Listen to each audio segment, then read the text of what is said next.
was very cumbersome, and apparently all the astronauts who used it just hated the shit out of it. That's like an engineering fail, right? It's like, this is the best you guys could come up with? What the fuck? I mean, like, engineers at NASA are really smart, but this is the best solution they could come up with. And I'm sure the engineer who designed it was like, come on, guys, come on, just poop in the bag. Put some tape on a plastic bag and stick it to your ass and poop in there. No, that's not a good solution.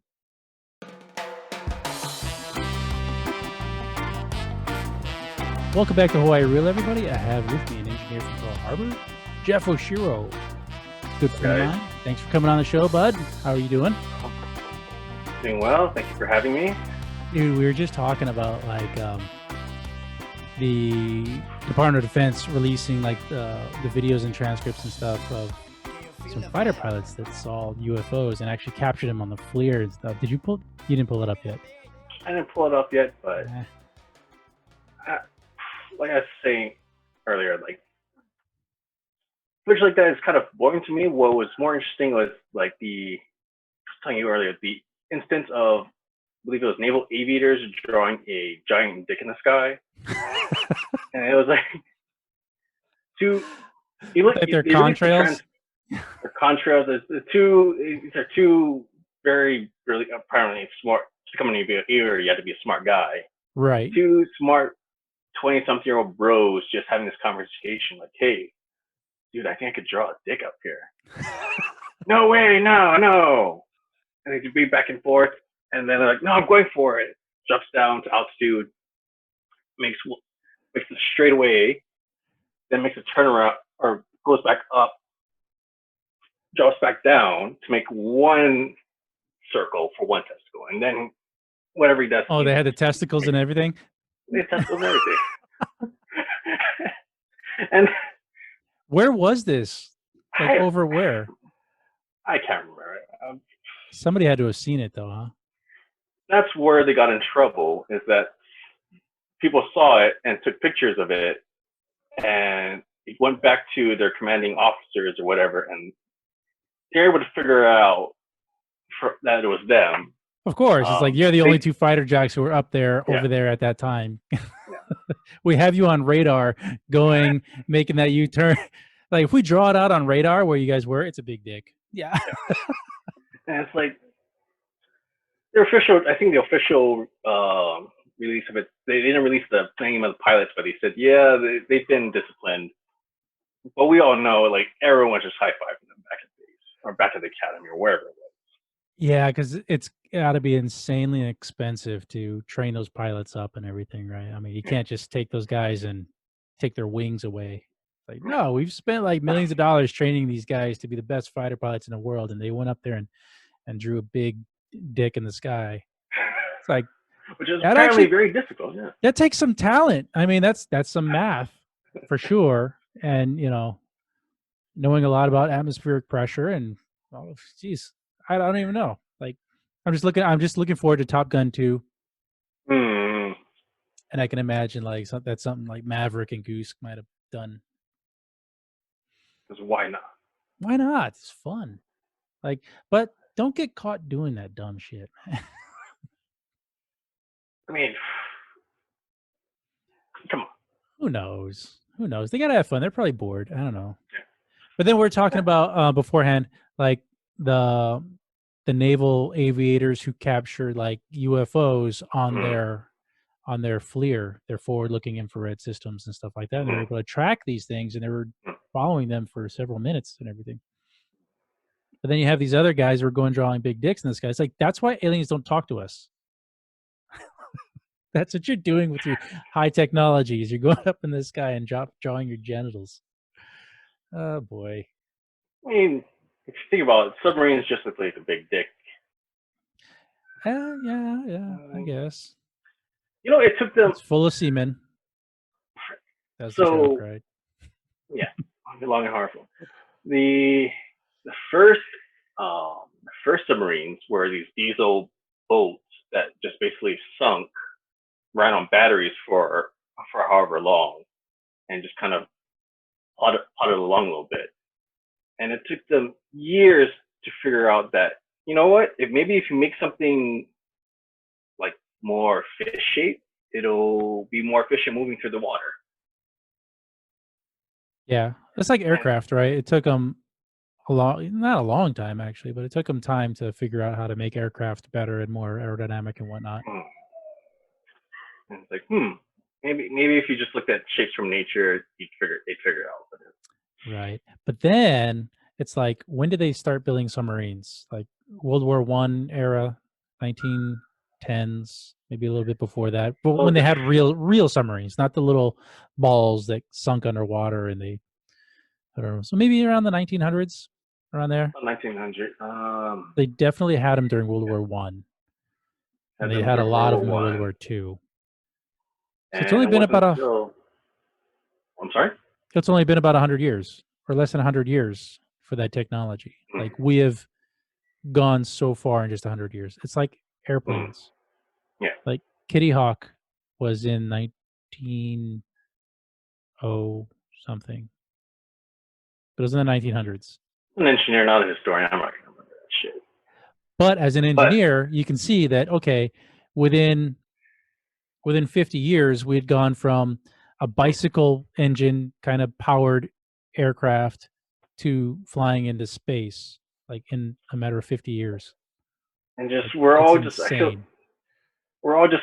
desensitized to it at this point. But it's just like when I saw SpaceX's rocket land on a platform in the middle of the ocean, like right side up, I almost cried because that stuff was amazing. Just to figure out all the engineering was involved, all just the standing on the shoulders of giants, everything that we had to build on to get to this point.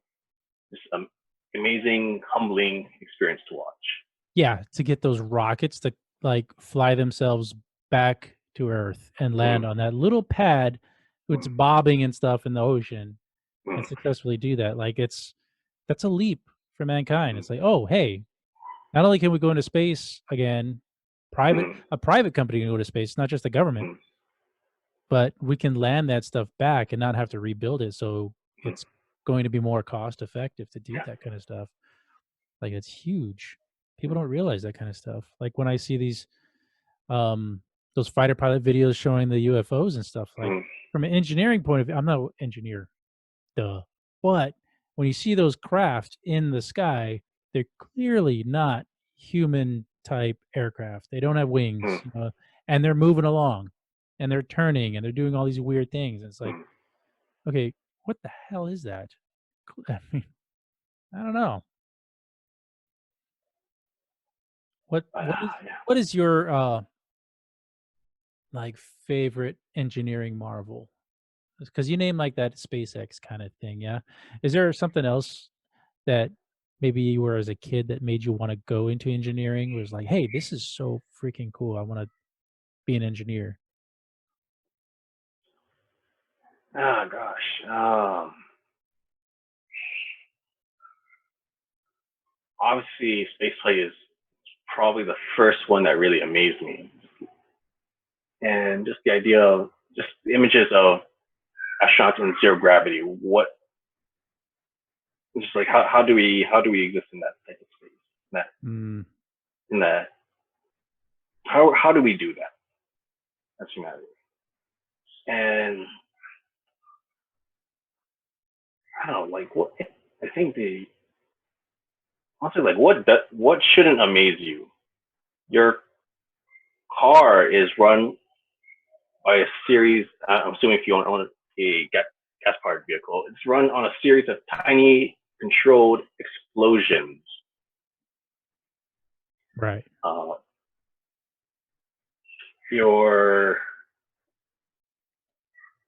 Howard speaking now, like, yeah, the freaking internet and computers, like, this is magic to like someone in the 1800s, right? And here we are, just you want to zoom? Yeah, let's zoom. Okay. It's like, this kind of stuff is like, we've grown so far as a society and a civilization in just a short amount of time, 100 years. It's insane. Like, we didn't do shit for centuries, through the Bronze Age, the Iron Age. It was like, okay, the biggest technology was like the fucking sword and the bow and arrow and stuff. And then here we go, Industrial Revolution, and then it just kicks off from there. And it's just like, dude, where are we going to be in another 50 years, 100 years? I mean, shoot, like 10 years ago, maybe 20 years ago, we didn't have smartphones, and now we can't. I don't think we can imagine day-to-day life without them. Oh, I got a huge story on that too. It's like, okay, so people are talking about installing red light cams at all these intersections and stuff to catch people like blowing through red lights and stuff. I get it. It's a problem. I understand. But they're looking at implementing it in the next 6, 7, 8 years. I'm like, guys, That's gonna be so far behind. right? Like, you didn't. Everybody in this meeting had like smartphones, right? It's like 10 years ago, none of us had those. Maybe like the first iteration of the iPhone, which was okay. It was okay. But now it's like commonplace for everybody to have those. It's like, where are we going to be in the next 10 years? Like, you guys laugh at self-driving cars now, but where's it going to be in 10 years? Like, there's going to be that technological revolution where we do surpass that point where, yeah, no, it's normal to have self-driving cars. And I firmly believe that my children will drive cars, but my grandchildren won't because they just won't need to. Yeah, exactly. There's a documentary called Who Killed the Electric Car, and it talks about the history of transportation. We started off, biggest transportation was like horses, and that was a big problem because you have to feed them and they poop, so there were piles of horse manure everywhere. There's a huge health concern. And then came along the internal combustion car, which was horseless carriage, which reduced all that waste, so it was a lot cleaner, a lot healthier, and I guess more humane because then people, we didn't need to abuse horses as much for sake of transportation. And I think now we're just in a new era where we're moving to electric vehicles, and where they're more fuel efficient, they're better for the environment, and we're really, really thinking how we actually execute transportation. What is necessary? With the ability to telework from home, we probably won't have less demand for offices. We'll have less demand for a lot of infrastructure that you just have to report to day after day. And with less cars on the road, we're just going to have a lot more real estate available to do more productive things. We dedicate so much space to roads, to cars, and most of it is empty most of the time. That's true.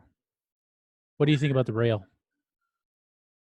Not. I mean, we don't have to get into like the politics of like how they're paying for it and everything like that, because that's, oh God, that's a long story. But I think it's a good, mass transit for the masses is probably a good idea. It seems silly to require, like, if you need to go to a work site, it seems kind of silly to require seems inefficient to require people to own a car. Right. You have to pay for it, maintain it. You have to have a space for it. Which, gosh, if you ever shop for a condo in Hawaii, like getting a parking space adds like a $50,000 up to a condo if you're crazy shopping for that. Yeah, parking is crazy in Hawaii, and I hate traffic, man. I'm looking forward to being able to just go to wherever station, sit down on the bus or sit down on the seat and just like close my eyes, go into headphones, and then open my eyes and be at my destination. Yeah, can you imagine like self-driving cars that'll that'll be the thing. Like you walk Mm, out of your house and just your car will know you're coming because you have your phone on you and it's mm, linked to your mm, phone and it knows mm. you're going to work because you've already that's where you go every freaking morning at 7 Yeah. o'clock. You just get in and go. And you don't even park. It No, yeah. drops you off at the front door and then Mm, it goes and parks itself. And then when you're done or you're going to lunch or whatever, you mm, call your car on your phone mm, and your car leaves its stall and comes and picks you up mm, and off you go. mm, It's like, oh, that sounds like mm. fun. Never have to deal with like traffic, never have to deal with the stupid crowded parking lots and stuff. Who knows? But with the pandemic and everything, it was like, man, I was seeing it's like people are staying home, right? And a lot of people Mhm, are working from home and such and such. And mm. a lot of students are doing stuff at home. Yeah. And then it's like, okay, the whole theory behind the rail was to get people from the west side into town through that Mhm, traffic. mhm, If people going to the future don't need to come into town because they're working from a distance or they're schooling from a distance or it's easier to do that and so more people choose to do that, it's like, well, do we need the rail? Like, are we transporting tens of thousands of people to town every day? I don't know. No, it's a crapshoot. Like we talk, I think we're both old enough to remember when people are before the H3 opened, people Yeah. talking shit about that, Yeah. and look how much we use it now. I Yeah. use it almost every. I use it well during normal back before now. I use it almost every day. But Yeah. yeah. People are like, no, we have two ways to get to the windward side. We don't need a Mm, third way. And now it's like, well, if one of those three ways is closed, then the other two get like really backed up, right? So it's like, yeah. come on, guys. Like Pully, right? Pully closed down, and then it was just Mm, massive traffic on Leaky Leaky and H3. And yeah. I think what we're when we're trying to uh, transport people around, we just need like options, a variety of options, whether it's car, bus, rail, biking. I'm a big fan. Big fan of people biking around. It's just bikes just take up less space. They're quieter and they're just easier to maintain. And you know what? Whatever gets my chubby ass moving. And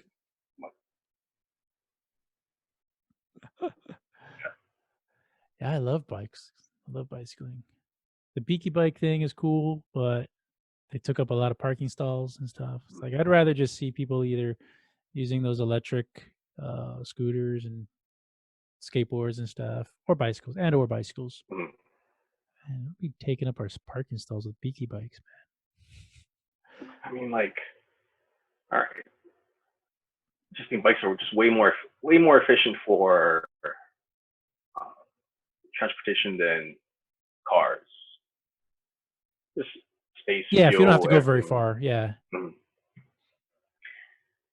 Which brings but, the whole thing with like, man, if you're working from home or distance learning and stuff like that, you don't need a car to go all over the place. So I think that's what I'm kind of getting at with the whole my grandchildren won't drive cars. It's like mm, they'll be doing a whole lot more via, mm, you know, a futuristic connected networking system that we haven't mm, even fathomed yet.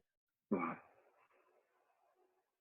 Because I mean, I couldn't imagine as a kid playing Nintendo that my kids would have like a cell phone in their pocket that they could play games on and watch movies and shit in their car. It's like it's crazy. it was all science fiction before. Yeah, Science I I, fiction, science fact. I am jealous of the kids who get to grow up today. Like when I was a kid trying to learn, I've been interested in engineering and science since I was a kid, and I was kind of always making like paper airplanes, playing around with wind tunnels, um, and just trying to learn as much as I could. Now, if you want to learn how to make a rocket, YouTube. If you want to learn how to program, the resources that are available now are just infinitely better than they were 10 years ago. Like now you can bring up an online class and they have all these cloud-based integrated developing development environments where you can just don't have to install anything on your computer. Before, you'd have to try to install whatever program, whatever IDE it took, and whatever software that the class had. Like, just trying to get it work before was just a pain in the ass. Yeah, you needed to be a genius to work that kind of stuff in the past, whereas now, like, old ladies can operate some of the smartphones and stuff that we have. Not that old ladies aren't geniuses. That came out wrong.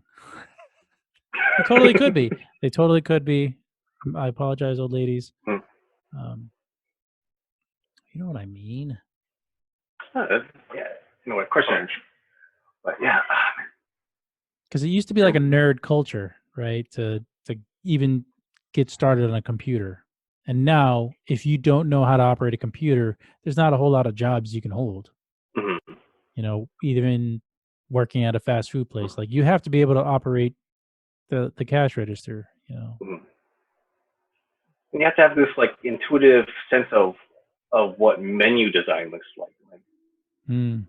Like I wouldn't say I grew up playing video games, but I definitely play video games now, and the experience of interacting with a designer's menu system, just like how to interface with a piece of technology, all its menu options. You develop an intuition when you work with a lot of it, and I just notice the difference when I'm helping my wife out with her Zoom calls and stuff, that she doesn't have that intuitive sense of, okay, what do I need to do to get this to work? Versus someone who's just always on that kind of stuff is like, okay, I'm going to try this. I'm going to try this. I'm going to click on this. I'm going to click on that. Yeah, it's just the old joke of like kids knowing how to program VCRs. And their parents couldn't. For their parents. Right. And now that joke is obsolete, but the theory behind it is the same. Like, you still have these little kids that are really good with technology and they just grasp it so quickly. And you have us old fogies who just kind of, it takes us a little bit longer. You know, we're the old generation. It's kind of weird. I always thought to myself, I'm a young guy. No, not when I see like how fast my kids are able to manipulate like an iPad. Like it's not that I can't grasp how they do it or how to function the stuff. It's how quickly they can use their hands to manipulate the screen and touch things. It's really fast. And I've seen some of these kids, like fourth graders, just their hands are blurring on the thing, and they know what they're doing, whether they're playing a video game or something else. But it's crazy how they can just manipulate and touch a screen so fast and get the desired result that they're looking for. It's something that, I can do that, but so much slower. It's like, where are they going to be in 10 years? Crazy. I like to think about that kind of stuff. Yeah, hopefully, can't wait for the future. Like, hopefully by then, I think getting back to what you want to talk about is just the technology of the future. Just hopefully,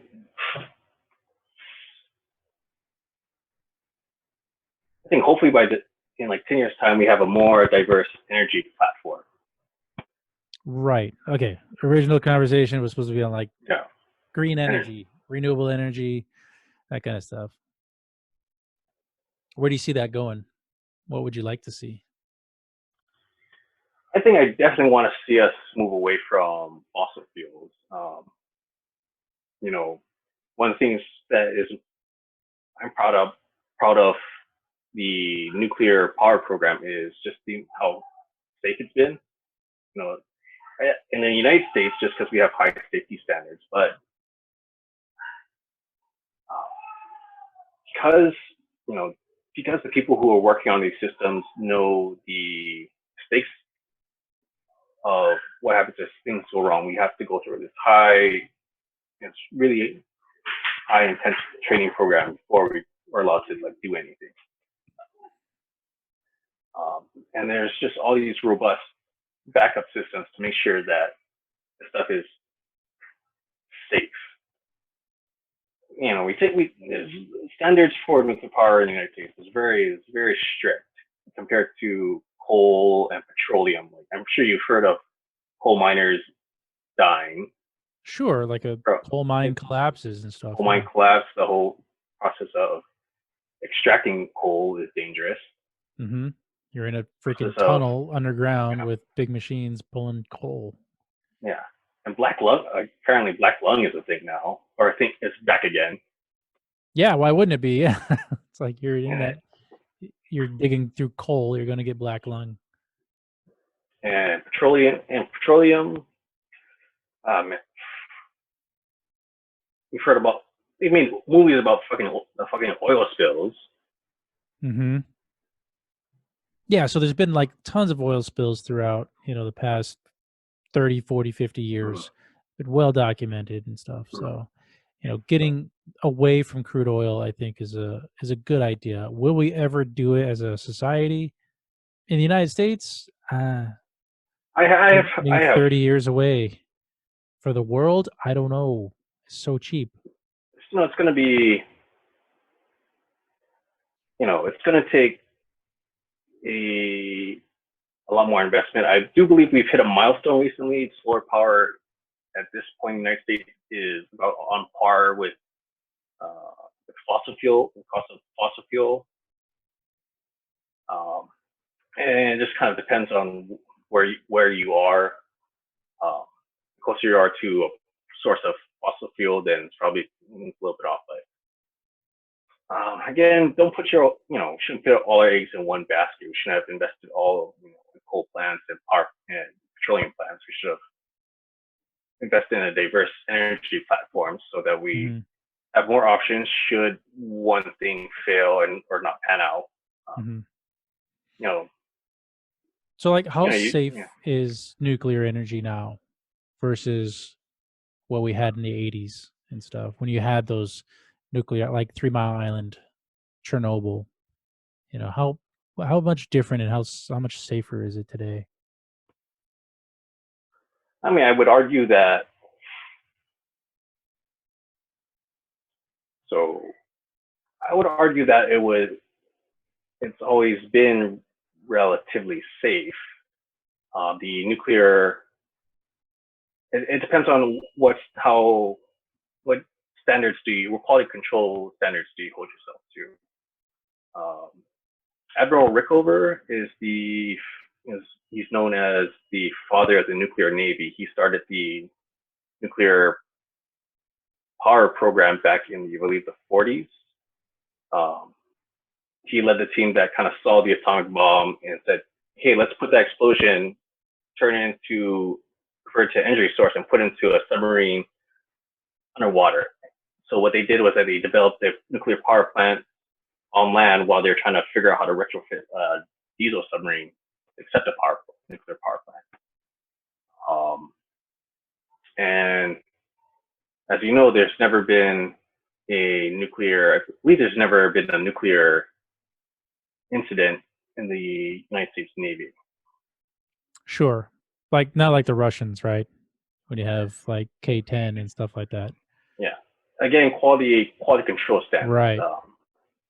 So I believe Admiral Rickover, was brought in after the 3 Mile Island incident and basically said, like, here is a difference between what the Navy does and what commercial side does, and it's just the quality control, all the safety checks that they put in place. Sure. So it can be safe, but you have to put the time, effort, and money into making it safe. Right. And I mean, that's like anything else, right? Because you would fly on commercial airliners. It's like, wait, we're going into this big metal tube that's got these things on the sides of them, blowing hot air out the back, and that's going to take us, 30,000 feet in the air, 300 miles an hour. It's like, that's not safe. When you break it down like that, that's not safe. But we do it without a second thought because of the checks and balances, right? Yeah.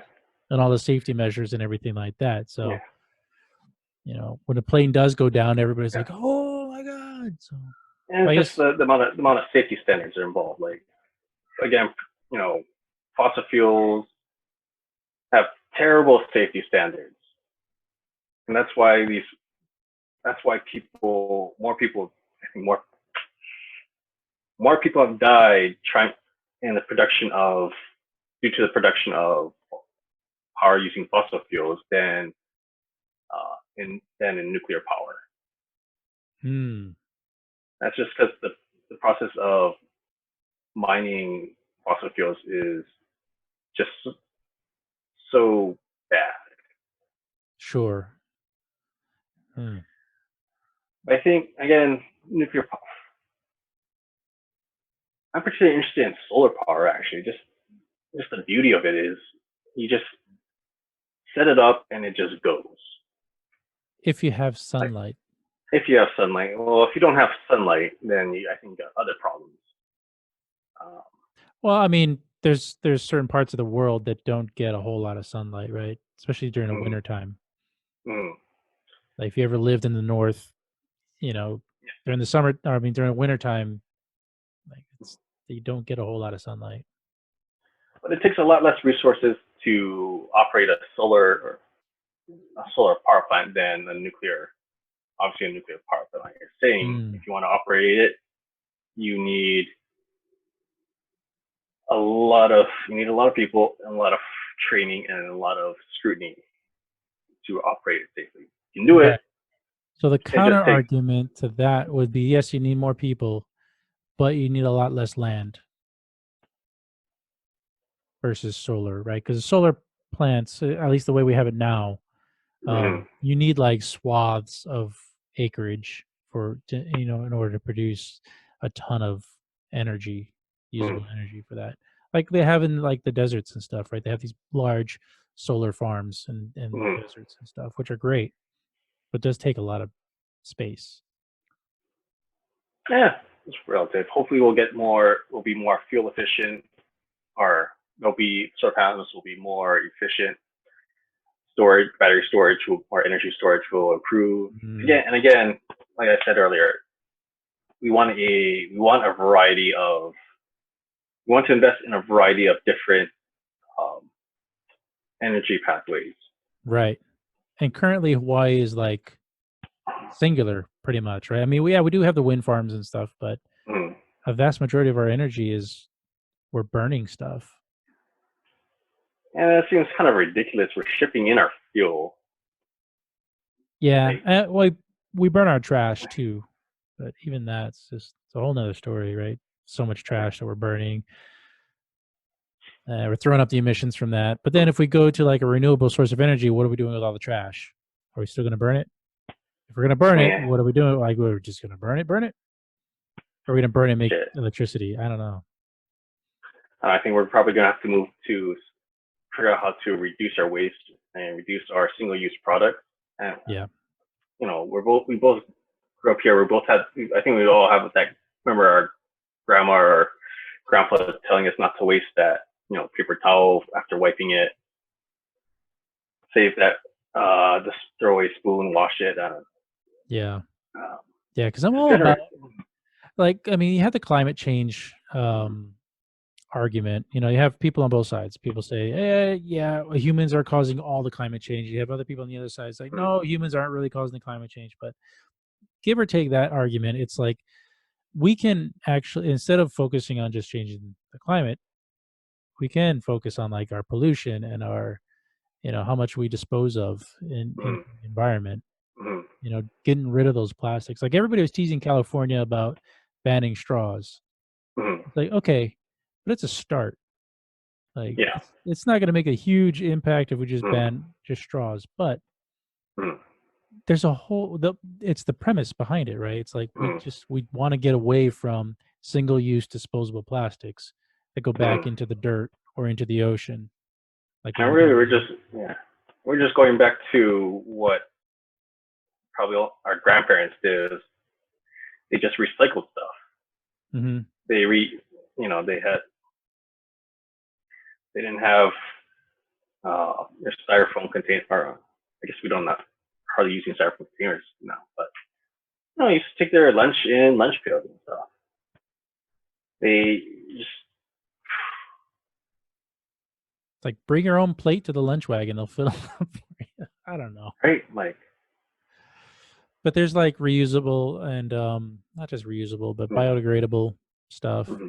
Like just before the pandemic happened, everybody wasn't the Senate legislature or something talking about banning single-use forks and knives and stuff. Mm-hmm. They were. I remember that. Where's that conversation? Yeah, we'll get there. But yeah, hopefully, yeah, we just generate less waste in the future and just less waste, less pollution. Like, ocean is,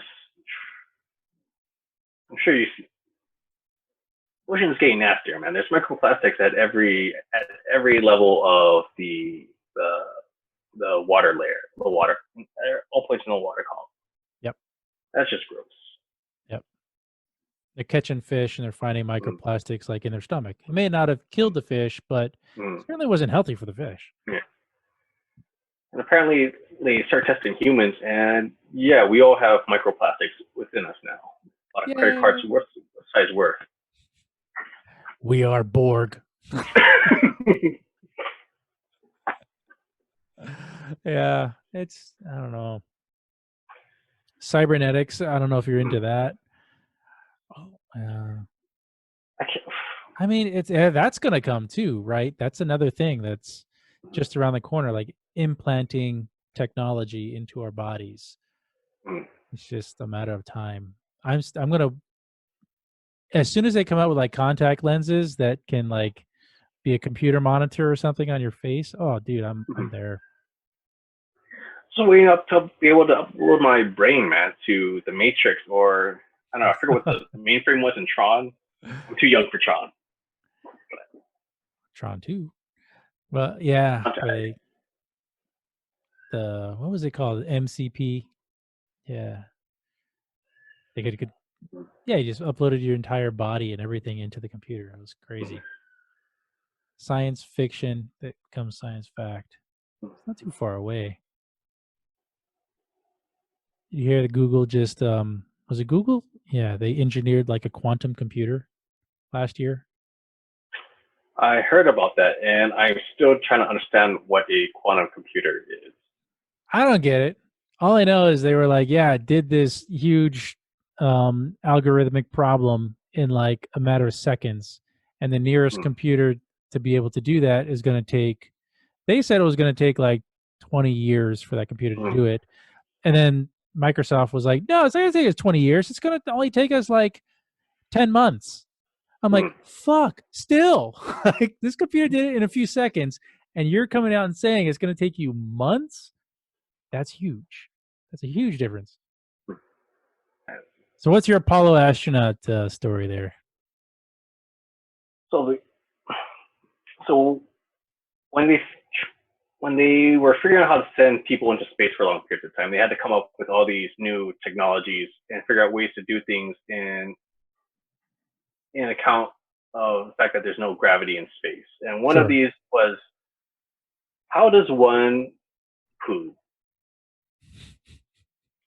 I don't know, Jeff. How does one poo in space? So apparently, one, it's very difficult to take a shit in space because gravity helps the digestion, apparently. Oh, okay. Makes sense.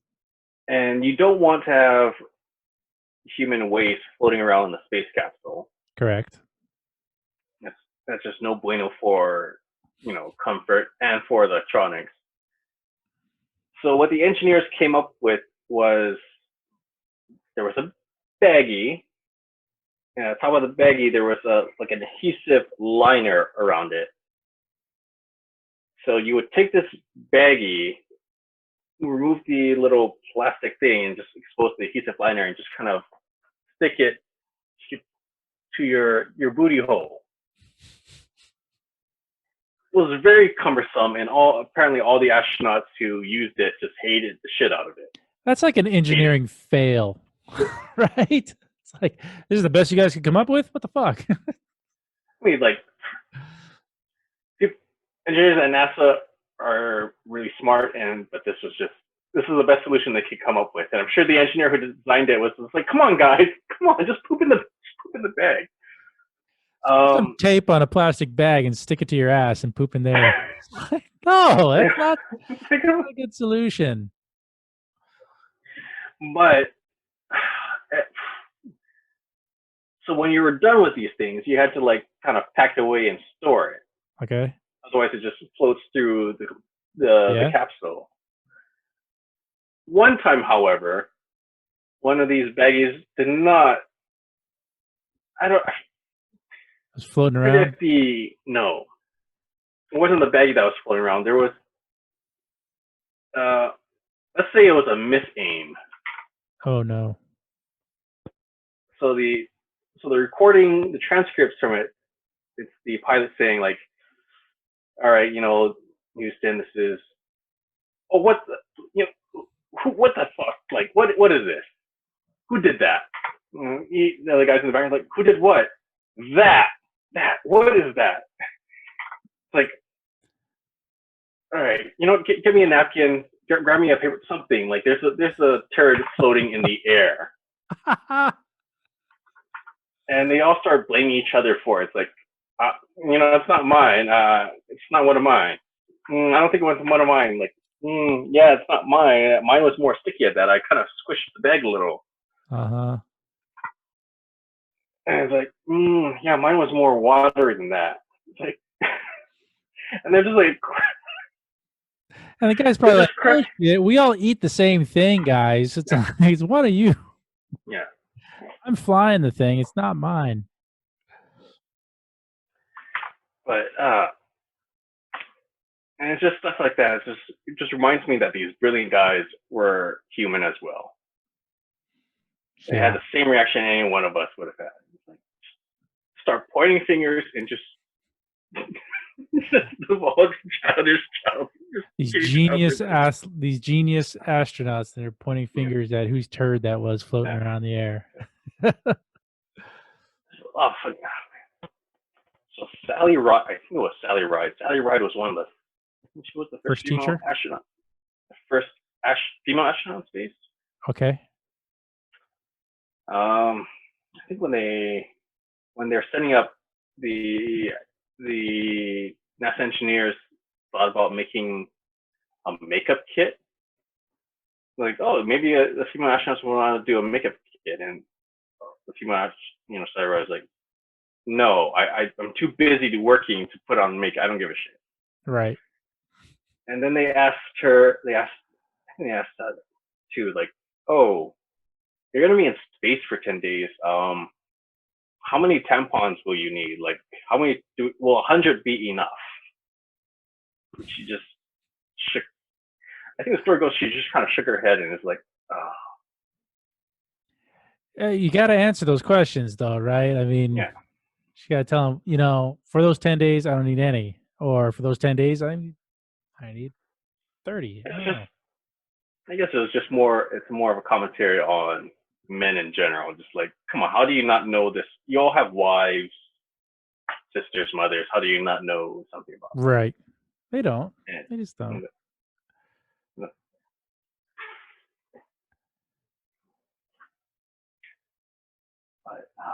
But that's all the funny stories I have right now about NASA. Okay. Last question. Do you look at like ancient history and engineering? Like the pyramids and like Machu Picchu and stuff like that in Peru, where there's like signs of all these ancient human, or somebody built these things, right? But then you look, it's like, well, we can't build that shit now. Like, how are you telling me they did that with bronze chisels and stuff? I mean, it's just a reminder that, I think the first guy who figured out how to extract iron out of ore is like, it's just the years of guys or people just trying random stuff and seeing what works and making these observations and these connections with each other. again, like a lot of us in engineering school were pretty amazed, like at the engineers who didn't have calculators, who had to do all these calculations, and who had to figure out these formulas and these equations to determine stress, load, distribution. And now we just, instead of figuring it out for ourselves, we just borrow those equations and we're off to figure out. And it just saves us time. We can focus on newer problems. I think for myself, just looking at, ancient Hawaiians and Polynesian navigators, learning how they navigate it is just, it's insane what you can accomplish, what our ancestors accomplished without modern technologies. Yeah, but navigating a ship through the ocean is not building a pyramid with like these massive stones and stuff. Like I can totally see how mankind traversed the oceans. Totally, because we've proven that with the Hokulea and stuff like that. And if you've been into like a really dark area of the planet, you can see a ton of stars, and you can see and a lot of times you can see the Milky Way. It's like this big milky purple whitish river all across the sky. It's like, dude, I could navigate if I saw that all the time. It's like I could totally know where I was. But yeah, I mean, there's way more. I think it's way more to it. It's a combination of you didn't always have a view of the sky, especially during the daytime. Yep. So you had to navigate using a combination of star reading waves, and a method called dead reckoning. Yep. Just having all that previous information stored in your mind. Yeah. Like Noah Thompson was talking about how they turned the ship into like a compass. So like the ship itself is the compass. Yeah. That's like, okay, when you think about that, it's like, okay, that makes sense. So I can see how we did that. I still can't see how we cut granite inserts at 90-degree angles. It's like, no. I should show you that stuff sometime. It's fascinating. I know, when you see that cut inside granite on a mountaintop in Peru, where there's like no history of like really ancient civilizations with a lot of technology. It's like, fuck, man, who did that? Boy. I bring it back to those fighter pilots looking at those aliens, guys. That got me thinking about all this other ancient shit. How did they do that? Have you heard about I love that stuff. Have you heard about the Antikythera mechanism? Yeah, like that's man-made, right? But there's a lot of gears and stuff inside of that, and it was found in an area where there was a lot of civilization.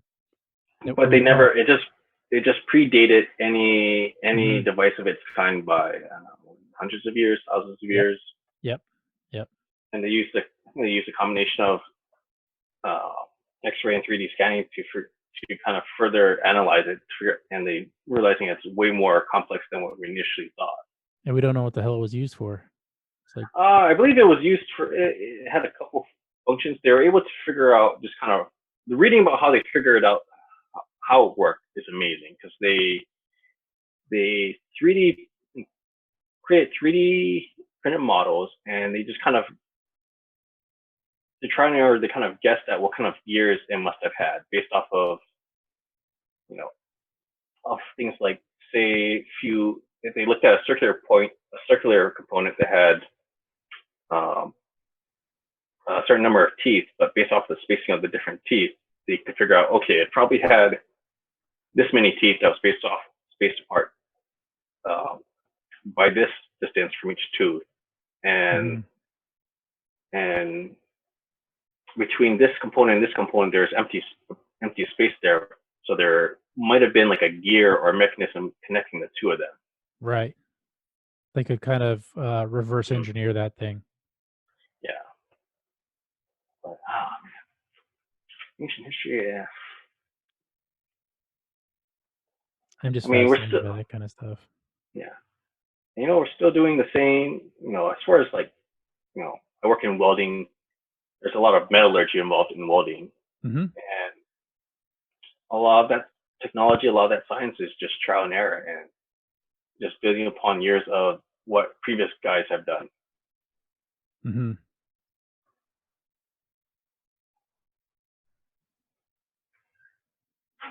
I like Forged and Fire too. That stuff's cool. My son is doing a whole metallurgy thing in school. It's about like ancient Chinese metallurgy.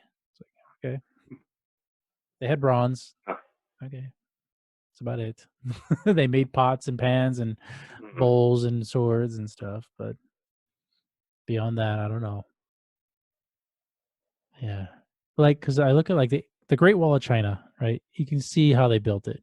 It looks man-made. Stones look like something that, a person could pick up or two people could pick up and move that. And then when I see pictures of the pyramids and you see people standing next to the stones are bigger than the people or taller than the people. It's like, okay, it's a big ass stone. And then they say there's like 2.3 million stones. It's like, no, slaves didn't do that. I don't care how many slaves you had. Nobody's going to do that in 20 years. So it was built in 20 years. It's like, if you do the math, that means they're placing one stone every 40 seconds around the clock. It's like, okay, back to the drawing board. Like from an engineering point of view, it's like, show me how they could do that. Show me how they did one. And there's been tons of people that tried. And like they can't cut the rock. They can cut it, but they can't cut it to the, expert edges and stuff like that you do see in Egypt. So it's like, I'm wondering who the hell did do that kind of stuff. Yeah. Just help me to know what our ancestors did without modern conveniences. Yeah. Because I like Easter Island, right? Those moai. Okay, I can totally see how we carve those. How human beings with stone tools, bronze tools, whatever they had, could carve that kind of stuff. Totally see that. And then you look at other stuff and it's like, okay, there's a clear difference between that, the moai, and like the Sphinx. Like there's no, sorry. I don't know. Conspiracy theories abound. I'm sure we'll figure out how they did it. Like, yeah. we just need a couple or professor and enough grad students to kind of dick around for however many weekends to figure out. Try to draw dicks try to make a big giant dick out of stone, and they figure out how to move like heavy granite and stuff. It's like, oh well, there you go. They figured out how Stonehenge. I know they experiment with techniques for moving the moai. Right. So I can see how they did that. Like that's feasible to me. I can see that. So is it that it just once the trick or not once the technique is discovered, like is that like how once you learn how a magic trick is performed, you kind of lose interest and there's a little bit less wonder, or it's the mystery behind it that's interesting to you. Is that what you're saying? I think so. Like I want to know how these ancient people did some of these things that we clearly can't do today. It's like some of the ancient stuff I totally see, okay, that looks man-made. And then some of that stuff is just far out of the ballpark of what we can do today. I was like, nah, I don't see how ancient guys could do that. Because look at all the other dumb shit that they did. Like they made a wall out of like small stones. And then you're telling me that the same people that made a wall out of these small stones made these giant megalithic structures. It's like, no, it's not the same people. Clearly, it's not. So, I don't know. I think for myself, it's even when I learn how like I'm amazed at every point. Like once we figure out how they were able to accomplish these feats, I'm still amazed. Yeah. That, you know, like when you talk about wayfarer navigation, just wayfaring, like I'm still amazed at the whole technique and how complex it is. Like once you learn the trick of it or the secret formula, it just gets more interesting. And you just gotta, again, going back to just building on the works of those generations that came before us. Have you heard about this guy Alex Honnold who scaled? There's that movie. What's it called? Is it the rock climber guy? Yes, Alex Honnold was the star of Solo, Free Solo. Yeah. Scaled El Capitan without any equipment. Right. I could see that. I could see a person doing that. And it's like you can see it, but you can see it now. But 100 years ago, when they first came upon this rock face, it took a team of like three. It took a whole climbing team with the latest rock climbing equipment. It's like 3 weeks to scale that thing. Yeah. And this guy eventually just did it without any equipment in a couple of hours. Right. And yeah, that was a combination of just people working at it, mapping out the whole phase, developing the climbing techniques, sharing those climbing techniques, improving upon them.